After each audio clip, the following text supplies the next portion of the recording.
চৰকাৰৰ বিৰোধিতাই এতিয়া ৰাষ্ট্ৰদোষ মোদী এজন মিছলীয়া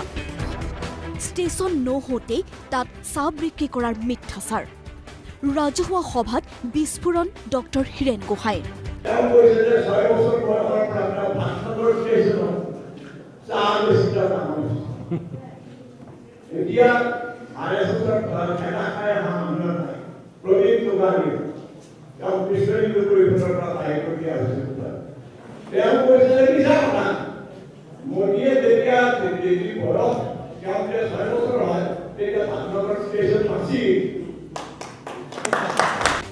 নাগৰিকত্ব সংশোধনী বিধেয়কৰ বিৰোধিতা কৰি গুৱাহাটীত অনুষ্ঠিত ছাত্ৰ অভিৱৰ্তনত পুনৰ সৰব হ'ল বয়োজ্যেষ্ঠ বুদ্ধিজীৱীজন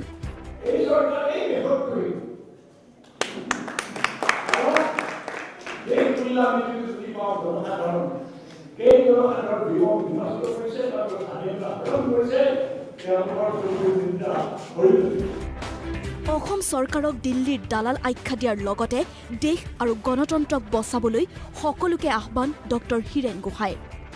একেখন মঞ্চতেই চৰকাৰক কঠোৰ ভাষাৰে সমালোচনা জেএনইউৰ ছাত্ৰ সংসদৰ সভাপতি এনচাই বালাজীৰো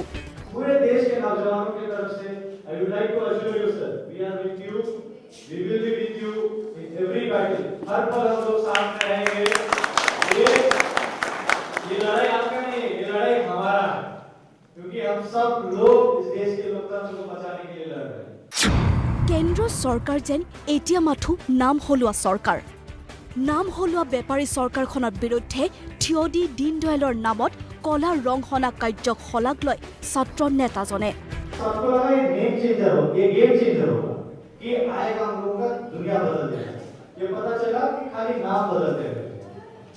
आपके तमाम यूनिवर्सिटीज का नाम दीनदयाल उपाध्याय करने की बात आई बहुत बढ़िया कि आप लोगों ने जाके काला कर दिया একেখন মঞ্চতেই মন্ত্ৰী ডক্টৰ হিমন্ত বিশ্ব শৰ্মাৰ বিৰুদ্ধে সৰব হৈ জ্যেষ্ঠ সাংবাদিক মঞ্জিত মহন্ত বাংলাদেশী প্ৰেমিক হিমন্ত বিশ্ব শৰ্মাক বাংলাদেশলৈ যাবলৈ আহ্বান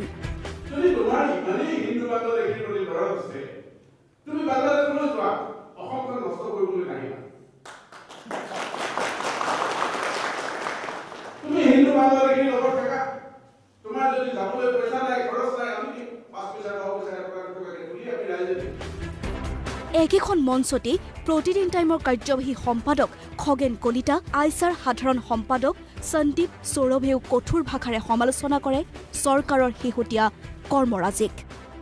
কেমেৰাত পৱনৰ সহযোগত বিমল ভূষণ মহন্তৰ ৰিপৰ্ট প্ৰতিদিন টাইম গুৱাহাটী।